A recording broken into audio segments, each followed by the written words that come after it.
Bien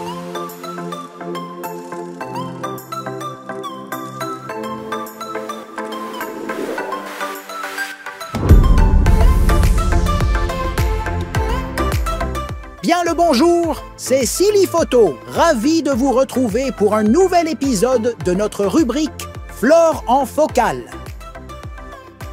Après une longue pause, me voici de retour pour vous emmener à la découverte des merveilles de la nature.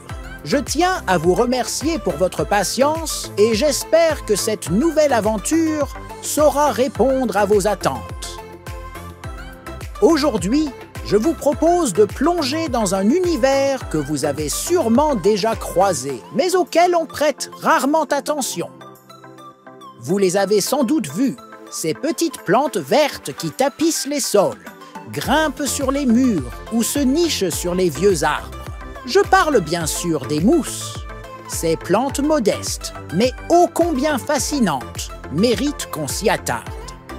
Souvent ignorées, elles sont reléguées au rang de simple verdure de fond. Et pourtant, sous leur apparente simplicité, les mousses cachent un monde de surprises qui, je vous l'assure, vous étonnera. Alors, partons ensemble à leur redécouverte.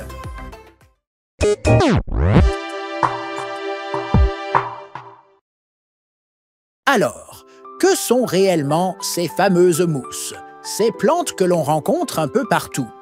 Les mousses, que l'on appelle aussi bryophytes dans le jargon scientifique, sont parmi les plus anciennes plantes terrestres. Elles sont apparues sur Terre il y a plus de 400 millions d'années.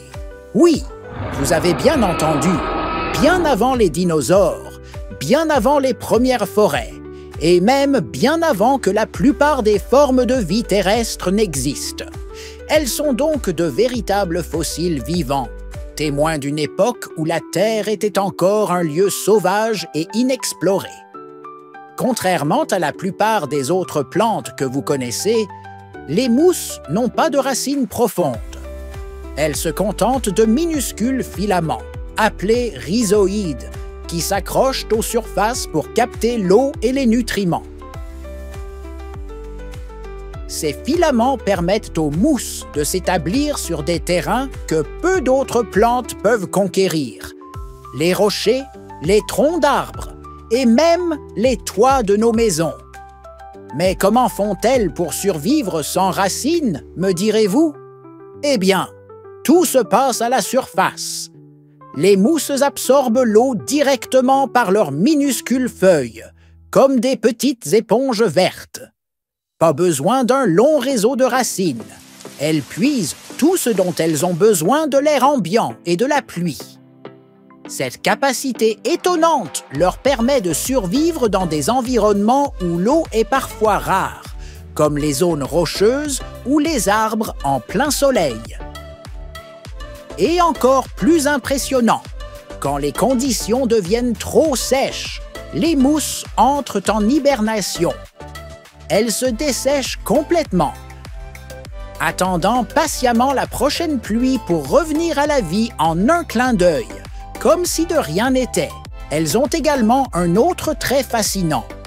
Contrairement aux plantes plus évoluées, comme les arbres ou les fleurs, les mousses n'ont pas de système vasculaire.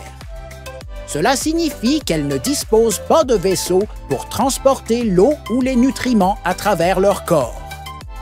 Tout se fait localement, ce qui les rend simples, mais aussi incroyablement efficaces.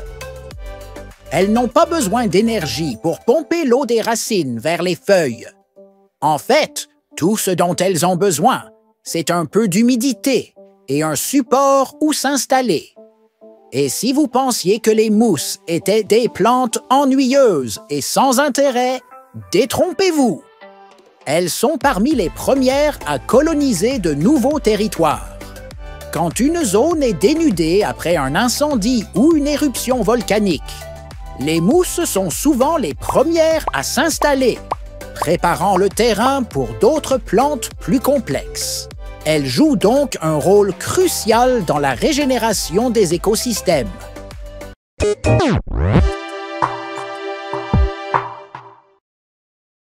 Maintenant, Ne confondez pas mousse et lichen. C'est comme comparer un poisson rouge à une éponge de bain. En réalité, ce sont deux univers complètement différents. Commençons par nos amis les mousses. Ce sont des petites plantes, simples mais fascinantes. Elles n'ont ni fleurs ni racines profondes, mais elles sont très efficaces pour capter l'humidité grâce à leurs minuscules feuilles. Elles adorent les endroits ombragés et humides, comme les forêts ou les bords des ruisseaux, où elles prospèrent tranquillement. Maintenant, tournons-nous vers les lichens. Ces petites créatures sont en réalité un duo improbable, un champignon et une algue, qui se sont associés pour survivre ensemble. C'est comme une colocation entre un locataire fongique et un colocataire photosynthétique. L'algue fait la cuisine avec la lumière du soleil, tandis que le champignon fournit l'abri et retient l'eau. Une vraie équipe gagnante. Les lichens sont des champions de l'extrême. On les trouve là où peu d'autres plantes oseraient s'aventurer, sur des rochers, dans des déserts arides ou même sur des glaciers. Ils sont capables de résister à des conditions que les mousses, aussi impressionnantes soient-elles, ne supporteraient pas. Alors, pour faire simple, si vous voyez une petite touffe verte dans une forêt, c'est probablement une mousse. Si vous apercevez une tache grise ou jaune accrochée à une pierre ou à un mur, bingo, c'est un lichen. Bien qu'ils cohabitent souvent, ils ont chacun leur propre style de vie fascinant. Qui aurait cru que ces petites créatures avaient tant à nous apprendre?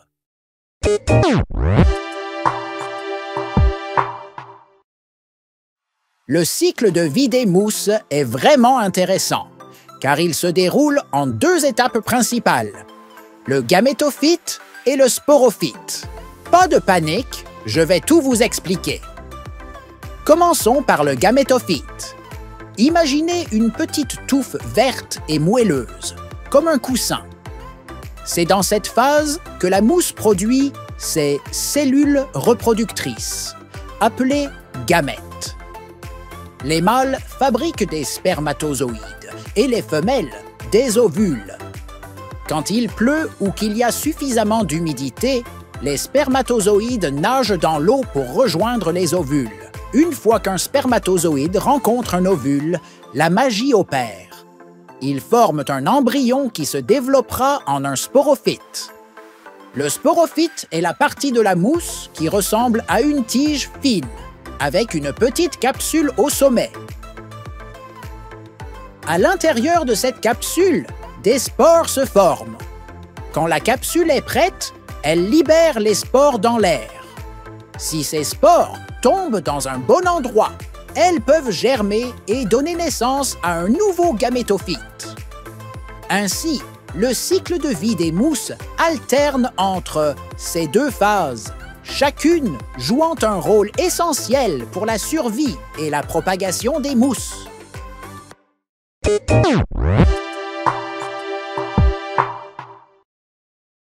Maintenant, parlons de leurs rôles écologiques.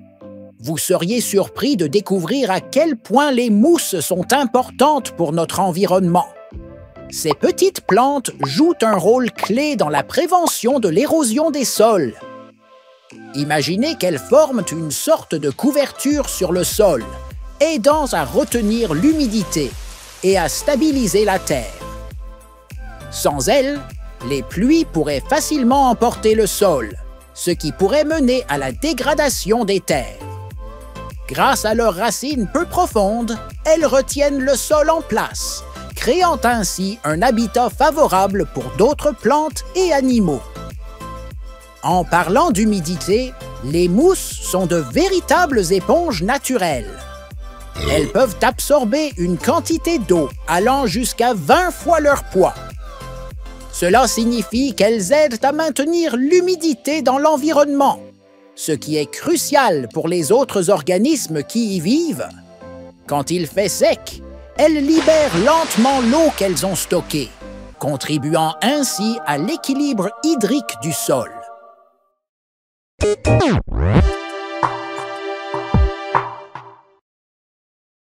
Les mousses ne se contentent pas de jouer leur rôle dans la nature. Elles ont également beaucoup à offrir à l'humanité. La mousse peut être un excellent choix pour pailler autour d'une plante. Grâce à sa capacité naturelle à retenir l'humidité, elle aide à maintenir un sol frais et humide, réduisant ainsi le besoin d'arrosage fréquent. Les mousses ont aussi des applications médicales. Dans certaines cultures, elles ont été utilisées pour traiter des blessures.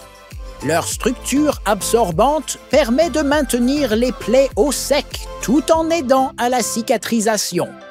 Les scientifiques explorent également les propriétés antibactériennes de certaines espèces, ce qui pourrait mener à des avancées dans le domaine des soins de santé. Aussi, les mousses sont utilisées en recherche scientifique comme indicateur de la qualité de l'air et de la santé des écosystèmes. En analysant leur croissance et leur diversité, les chercheurs peuvent détecter des signes de pollution et évaluer l'impact du changement climatique. Leur étude permet de mieux comprendre comment les variations environnementales affectent les écosystèmes et la planète dans son ensemble. Enfin, les mousses sont même utilisées dans l'industrie. Par exemple, elles peuvent servir de matériaux isolants écologiques ou être intégrées dans des produits comme des cosmétiques et des produits de nettoyage. Leur polyvalence est vraiment impressionnante. Avant de conclure notre petite exploration, laissez-moi vous partager quelques anecdotes et faits amusants qui pourraient bien vous surprendre. Les spores de mousse sont si légères qu'elles peuvent être transportées par le vent sur de grandes distances. Certaines d'entre elles ont même été retrouvées à des milliers de kilomètres de leur lieu d'origine. Saviez-vous aussi que les mousses ont été utilisées par les anciens Égyptiens pour embaumer les corps? Leur capacité à absorber l'humidité en faisait un matériau idéal pour préserver les dépouilles. C'est déjà la fin de notre voyage au ras du sol. J'espère que vous avez apprécié cette petite balade sur ces tapis verts moelleux. Avec l'automne qui vient d'arriver, c'est le moment idéal pour vous aventurer en forêt. Imaginez-vous déambuler parmi les arbres, sentir la fraîcheur de l'air, entendre le crissement des feuilles sous vos pas et découvrir la beauté des mousses qui tapissent le sol. C'est une expérience sensorielle incroyable, où chaque pas révèle des trésors cachés de la nature.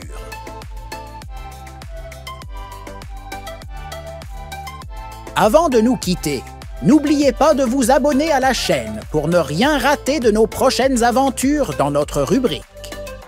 J'aimerais aussi beaucoup connaître vos idées, vos questions ou même vos envies pour les futurs épisodes. N'hésitez pas à les laisser dans l'espace commentaire ci-dessous. Je suis impatient de vous retrouver dans un prochain épisode où nous continuerons à explorer les merveilles du monde végétal.